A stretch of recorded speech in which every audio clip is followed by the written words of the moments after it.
Hello, everybody. This is Dr. Connors. Welcome to another Read Your Genes podcast, where we go over your questions on genetics. We had a few come in, so let's get started on the few questions that we have.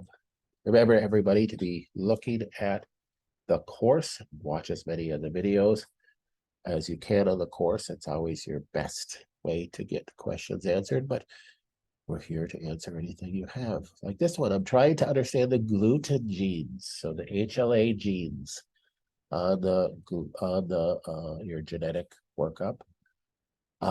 So the gluten genes, does that mean you have a gluten sensitivity? No. So the gluten genes are the HLA and the KIAA genes for celiac. Give us the idea that you have a greater chance of having gluten sensitivity, the KIAA genes, a greater chance of having celiac disease. That's a question we often get. Well, you told me not to eat gluten. I don't have any issues with eating gluten.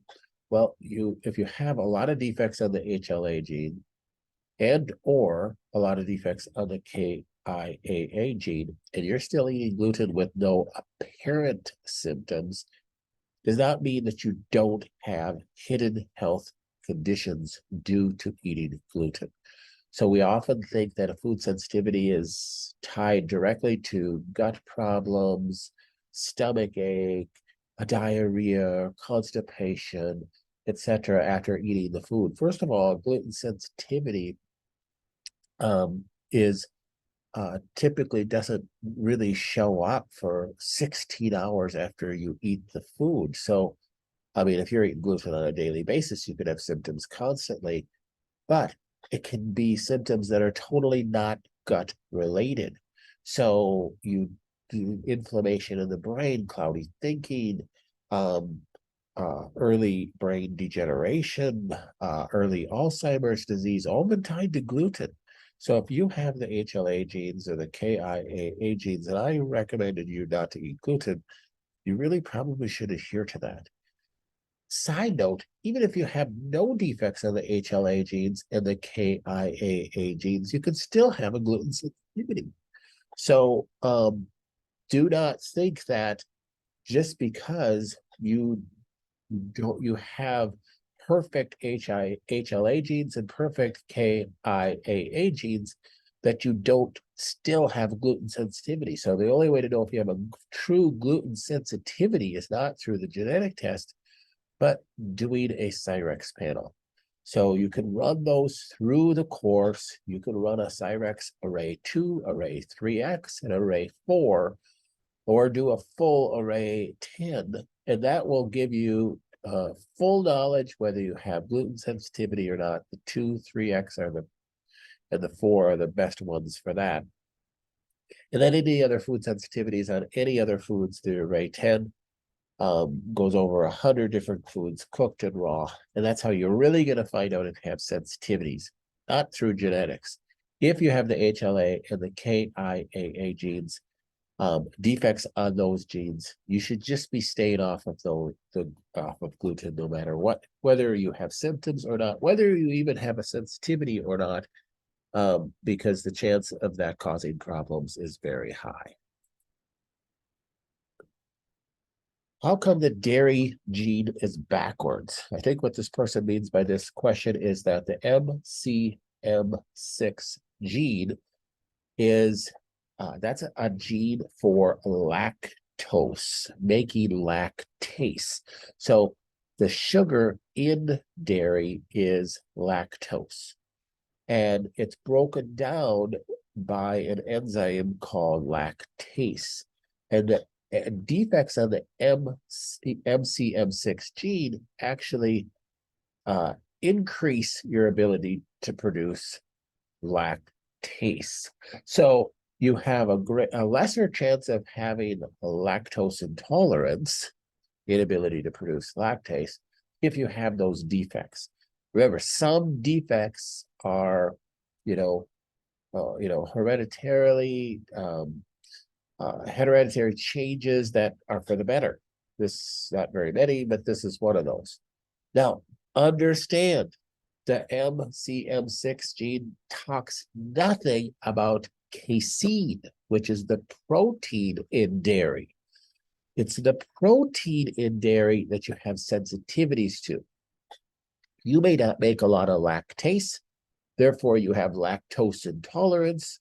Therefore, when you drink milk or eat ice cream with lactose in it, you get a stomach ache, you get diarrhea. That's lactose intolerance because you don't make a lot of lactase. Well, you could solve that problem by getting lactose-free milk or taking a lactase enzyme with your consumption of dairy products. When we talk about a dairy sensitivity, we're talking about a casein sensitivity. That's the protein in dairy. So remember, just like the gluten genes, the MCM6 gene really has nothing to do with dairy sensitivity. It literally has zero to do with dairy sensitivity. So in order to find out if you have a dairy sensitivity, you have to do a sensitivity test, not a genetic test. So sensitivities come and go.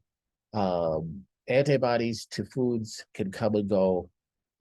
Has nothing to do with genetics. You will have a greater chance of having gluten problems with the HLA gene, but you have to look at a workup on your food sensitivities. So that is antibody testing, and the best test out there, in my opinion, is the Cyrex test. So Cyrex panel 2, array 2, array 3X, array 4, and array 10 are the things to look at for food sensitivities. And again, you can order those on our course through our partner, Rupa Labs.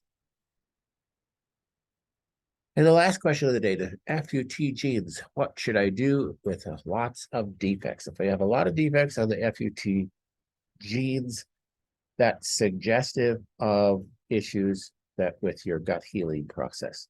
So you really want to support that. It depends on what other conditions you have. So those just strictly genetic defects on that gene, you want to increase your consumption of dietary fibers. You want to take things like, a fiber product, take things that are gut healing products out there, like our Clear GI or the SBI Clear SBI Pro or the Sun Spectrum, those kind of products. But you also have to weigh that out with other things. Do I have, food sensitivities that are causing inflammation? Do I have, there's just so many other things you want to weigh that out with. I typically don't recommend supplements for somebody with FUT gene defects because there's so many other things that I want to support. I typically just recommend supporting that with dietary changes. Cleaning up your diet, looking for food sensitivities is a key component to that. Increasing your fiber that I just talked about. That's what I would do with FUT2 gene defects. And look at the rest of the gut gene defects in that category on your full report too. And remember, again, with any gene defects, it doesn't mean you're guaranteed to have problems, nor does it mean you're guaranteed to be free of problems with no defects in that category. It has to do with epigenetics much more than anything else. So you want to look at all of your lifestyle changes. All right, I think that's the last question for the day. Make sure if you have questions that you submit them on this page on the member site. That's how they get answered. All right, everybody have a blessed day. Know that I'm praying for you. Bye-bye.